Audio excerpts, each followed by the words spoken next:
Previous class में हम फ्राइनलिक समतापी वक्र पढ़ चुके थे, कंप्लीट कर दिया तुमने फ्राइनलिक समतापी वक्र या बोले फ्राइनलिक आइसोथर्मल कर्व हमने पूरा कंप्लीट कर लिया था। ठीक है, एंड मैं उम्मीद कर रहा हूं तुमने घर पे उसकी प्रैक्टिस कर ली। ग्राफ कैसे बनाया था, निम्न दाब पे कैसा आया था, उच्च दाब पे क्या आया था और मध्यम दाब पे क्या आया था। ठीक है, आज हम लास्ट टॉपिक पढ़ रहे हैं पृष्ठीय रसायन सरफेस केमिस्ट्री का चैप्टर 5 का लास्ट टॉपिक बच रहा है तुम्हारा एप्लीकेशन ऑफ एडसॉर्प्शन कि अधिशोषण के क्या क्या उपयोग है हमारी डेली लाइफ में, अधिशोषण का कैसे कैसे उपयोग होता है, कैसे कैसे उपयोग नहीं होता। ठीक है, तो लिस्ट बना रहा हूं, मेरे साथ साथ लिखते रहना। ठीक है, first gas mask, gas mask में। ठीक है, अब एक कोरोना वायरस का टाइम चल रहा है, सब लोग मास्क लगा घूम रहे हैं, सरकार कह रही है N95 मास्क लगाओ। क्यों बोले सरकार N95 के लिए, क्यों, कारण उसका वो जो गैस है, ठीक है, मतलब वो जो गैस मास्क है, वो गैस मास्क जहरीली गैसों को अपने मुंह नाक के अंदर आने से रोकता है। इसलिए सरकार क्या कहती है N95 गैस का एन मास्क का उपयोग करो। सिंपल सा कि जहरीली गैसों को अपने चेहरे के अंदर जाने से रोकता है। उसमें क्या होता है, सक्रिय चारकोल, एक्टिव चारकोल, चारकोल क्या है, कार्बन का एक क्रिस्टल, ये अपर रूप है, गंदगी को अंदर जाने से रोकता है। क्यों रोकता है, क्योंकि गंदगी को ये अपने ऊपर क्या कर लेता है, अधिशोषित गैसों को क्या कर लेता है अपने ऊपर अधिशोषित, तो गैसें अपने नाक और मुंह से अपने बॉडी में नहीं जा पाती। ठीक है, तो अधिशोषित रूप कहां होता है, पहला गैस मास्क में, सेकंड कपड़ों की रंगाई में।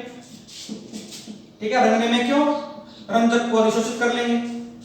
ठीक है, तो कपड़ों की रंगाई में होता है प्रयोग।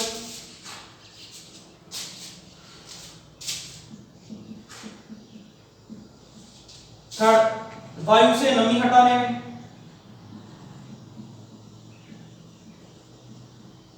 वायु से नमी हटाने में। ठीक है, फोर्थ अगर बात करूं, ठीक है, फोर्थ है अशुद्धियों को हटाने में।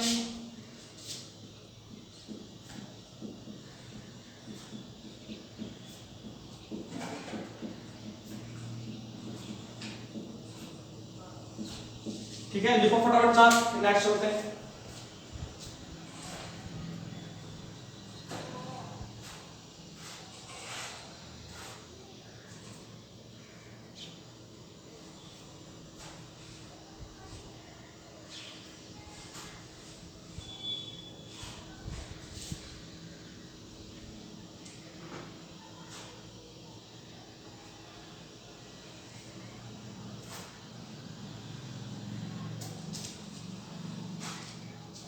ठीक है, देखो लिख लो साहब, लिख लिया होगा सारा हटा में। ठीक है, फिफ्थ देखो विषमांगी प्रेरण में, पता है विषमांगी तो सब जानते हो। तो फिफ्थ विषमांगी उत्प्रेरण में। सिक्स्थ जल के विलवणीकरण में, जल से लवण को हटाना।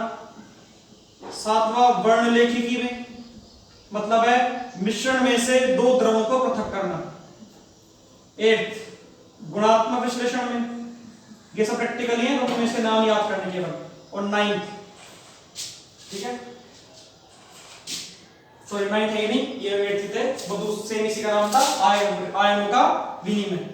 ठीक है, छठे वाले का नाम था। ये तुम्हारी कुल 8 है। ठीक है, नोट कर लें।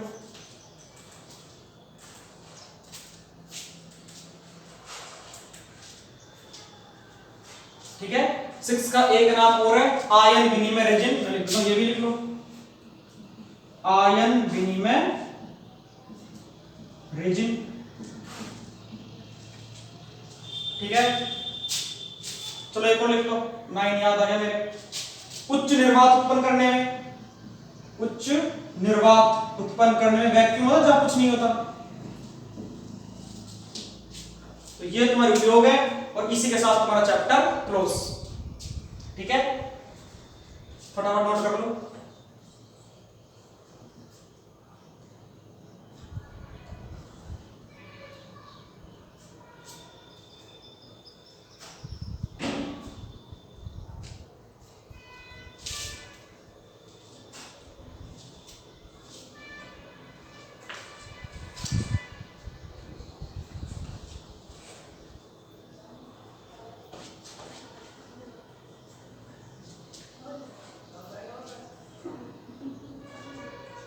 ठीक है बच्चों, इसी के साथ हमारा चैप्टर 5 कंप्लीट।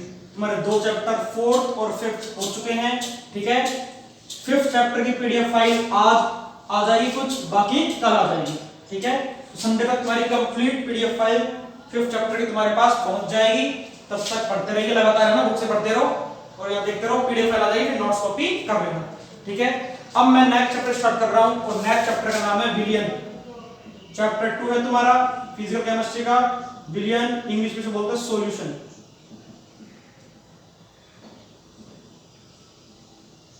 ठीक है, सॉल्यूशन। ये लो, अब ये होता क्या है? ठीक है, ये विलियन होता क्या है? ध्यान से देखो, परिभाषा लिख रहा हूं। दो या दो से अधिक घटकों से मिलकर बना समांगी विलयन या समांगी मिश्रण क्या कहलाता है? विलयन। नोट कर लो परिभाषा कि 2 या 2 से अधिक घटकों से मिलकर बना मिक्सचर या मिश्रण क्या कहलाता है? विलयन। ठीक है, ऐसा मिक्सचर जिसमें 2 या 2 से ज्यादा क्या होता है? घटक होता है, कंपोनेंट होता है, उसे क्या बोलेंगे? विलयन। नोट कर लो परिभाषा। अब ये पढ़ना है घटक क्या है, ठीक है, समांगी मिश्रण क्या होता है, ये चीजें पढ़ेंगे। कि समांगी, मैंने समांगी क्यों बोला, मैंने विषमांगी क्यों नहीं लिखा? मैं ये भी तो लिख सकता था कि 2 या 2 से अधिक घटकों से मिलकर बना विषमांगी मिश्रण विलयन कहलाता है। सोचने वाली बात है या नहीं कि बेटा मैंने समांगी ही क्यों लिखा, विषमांगी क्यों नहीं लिखा? ठीक है, वो मैं बताऊंगा कि आगे मैंने क्यों नहीं लिखा।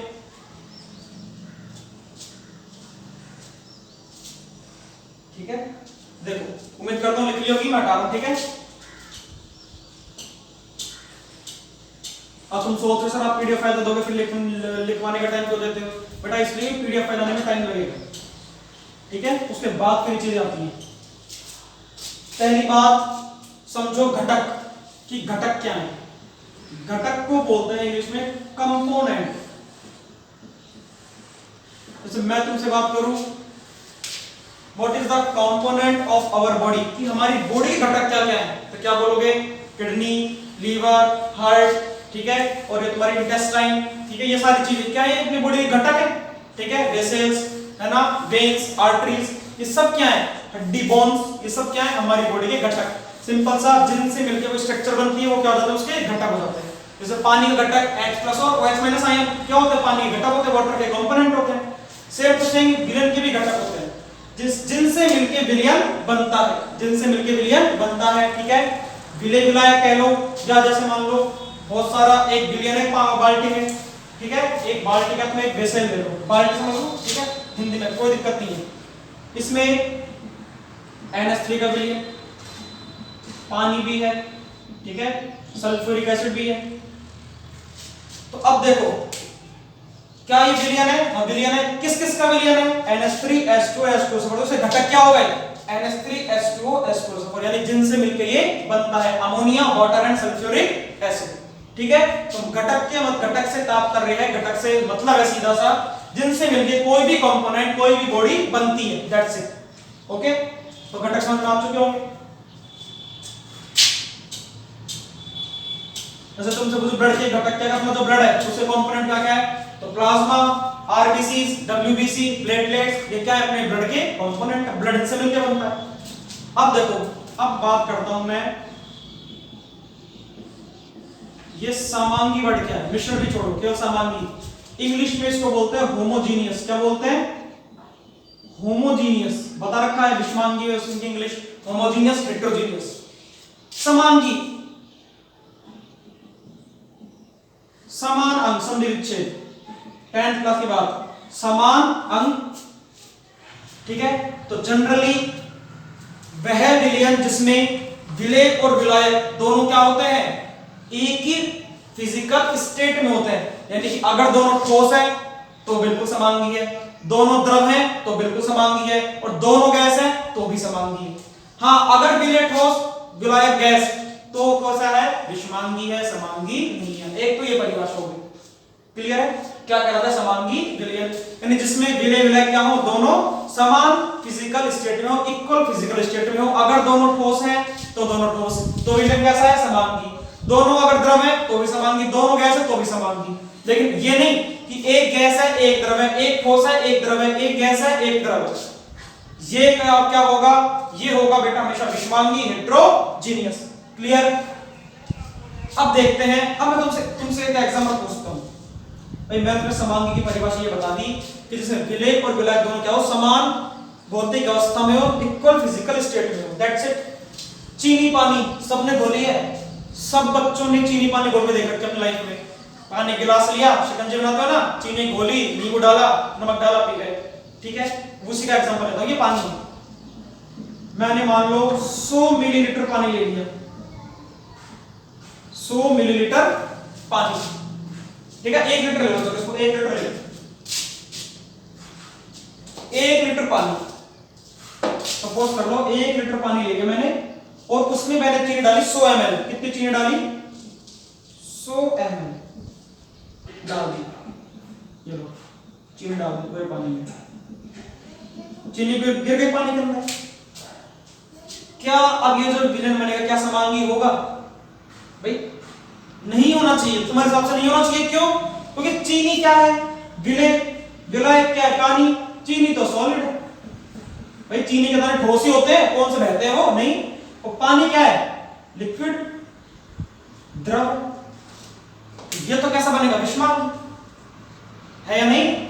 सोचने वाली बात है या नहीं कि भाई चीनी अंदर डाली, चीनी सॉलिड है, पानी लिक्विड है, और मैंने क्या बताया कि जैसे विलय और विलायक समान अवस्था में से क्या बोलते हैं? समान। That's it. तुम्हारे हिसाब से क्या समझ से विषमांगी विलयन? नहीं, ये क्या होता है? समांगी। क्यों होता है? कारण सुनो। तुम्हें अभी तक मैंने समांगी केवल एक ही परिभाषा बताई है कि वह विलयन जिसमें विलय और विलायक दोनों समान अवस्था में हो, समांगी विलयन कहलाता है। ठीक है, अब इसको क्या बोलेंगे? विलयन। विलयन का मतलब तो समझो पहले। विलयन का मतलब होता है घुलने से। कोई चीज किसी दूसरे चीज को अपने अंदर कितना घोल रही है, वो दोनों आराम से एक दूसरे में घुले या नहीं घुले, वो बनता है विलयन। सपोज कर लो एक पानी लिया, पानी मैंने पत्थर डाल दिए, क्या पत्थर पानी में घुला? क्या नहीं घुला?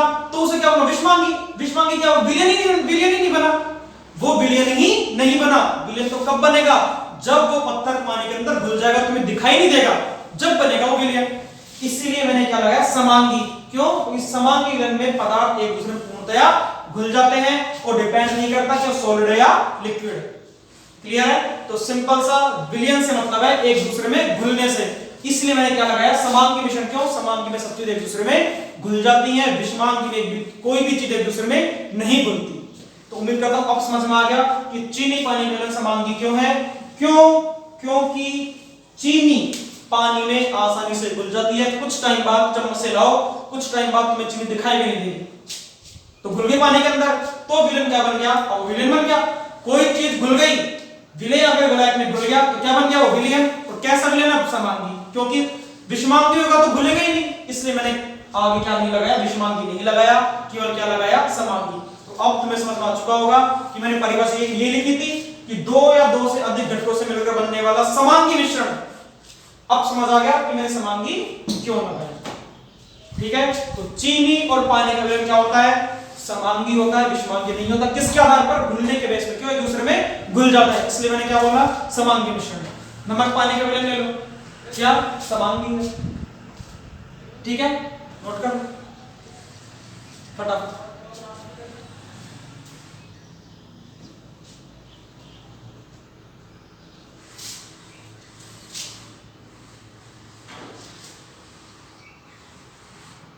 ठीक है, नेक्स्ट पेज पे आ जाओ।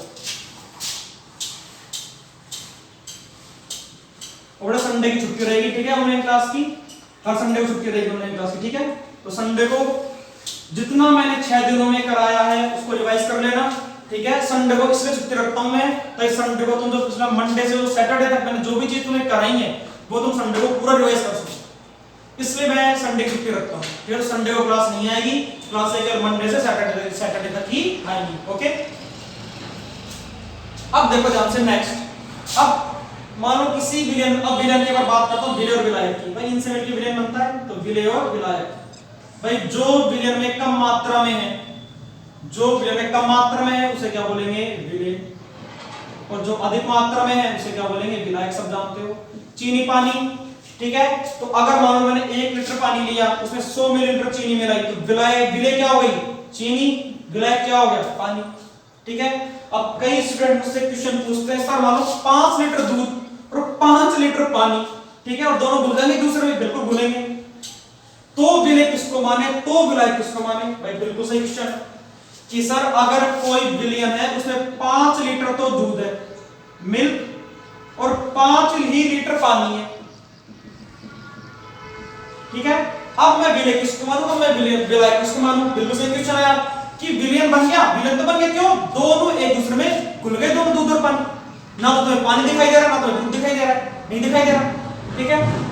तो बेटा अब तुम्हारी मर्जी है, चाहो तो दूध को विलायक मान लो, चाहो तो वाटर को विलायक मान लो, पानी को विलायक मान लो, चाहो तो दूध को विलय मान लो, चाहो तो पानी को विलय मान लो। एक को विलय मानोगे, दूसरे को विलायक मानोगे, सिंपल सी बात है, तुम्हारी मर्जी है।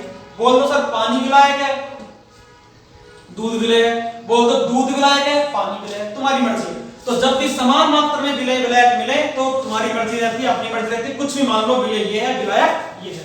लेकिन जरा सा भी कम ज्यादा हो गया तो तुम्हें पता है कम वाले को विलय बोलना पड़ेगा, अधिक वाले को विलायक बोलना पड़ेगा। क्लियर है, दैट्स इट। अब देखो, अब आगे बात करते हैं विलयन के बारे में थोड़ी सी और। बात यह है कई विलयन होते हैं द्विअंगी। अब द्विअंगी का मतलब जो दो अंगों से मिलकर बने, जिसमें दो कंपोनेंट हो, दो घटक हो। त्रिअंगी जिसमें 3 घटक हो। चतुष्कअंगी जिसमें 4 घटक हो। तो ठीक है, कंपोनेंट की संख्या के आधार पर द्विअंगी, त्रिअंगी, चतुष्कअंगी। 2 घटक है, द्विअंगी 3 घटक है, त्रिअंगी चतुष घटक है, 4 अंगी। ठीक है, यानी चतुष्अंगी है तो 4 घटक, त्रिअंगी है तो 3 घटक होंगे, यानी 3 उसमें क्या होंगे, कंपोनेंट होंगे, 3 चीजें होंगी, तो 3 गैसें होंगी, 3 ठोस होंगे, 3 द्रव होंगे। कोई दिक्कत है? तो सिंपल सा तुम्हारा विलयन के बारे में थोड़ा इंट्रोडक्शन था। ठीक है, उम्मीद करता हूं कि ये चीजें जो है छोटी छोटी बातें तुम्हें समझ में आई होंगी। चीनी पानी का इंपॉर्टेंट है, क्योंकि कई टीचर समांगी की परिभाषा बताते हैं कि जिसमें विलय और विलायक दोनों समान अवस्था में हो, समान फिजिकल स्टेट में, बिल्कुल सही बताते हो, वो गलत नहीं बताते, उसे क्या बोलते हैं, समांगी। समांगी उत्कीर्ण जब मैंने कराया था, मैंने तब भी ये बताया था, लेकिन फिर भी वो समांगी होता है, क्यों, इसका कारण तो बता दिया। क्यों बेटा, कोई विलयन तभी बनेगा जब दो चीजें आपस में दूसरे में घुल जाएंगी। जो चीजें घुल ही नहीं रही है वो बेटा विलयन कैसे बन जाएगा। इसलिए मैंने विलयन का क्या लगाया है, समांगी मिश्रण, होमोजीनियस मिक्सचर। ठीक है, फिर ये तुम्हारा 5 लीटर दूध वाला, 5 चीनी वाला। कई बच्चे क्वेश्चन पूछते हैं कि सर 5 लीटर चीनी और 5 लीटर दूध कौन होगा। 5 किलोग्राम तो चीनी और 5 लीटर दूध। अब विलय किसको माने, विलायक किसको माने, मतलब तुम्हारी मर्जी, जिसको मानना चाहो मानो। ठीक है, तो आज हम इतना ही करेंगे। ठीक है, बाकी का आगे नेक्स्ट क्लास में। Okay, thank you.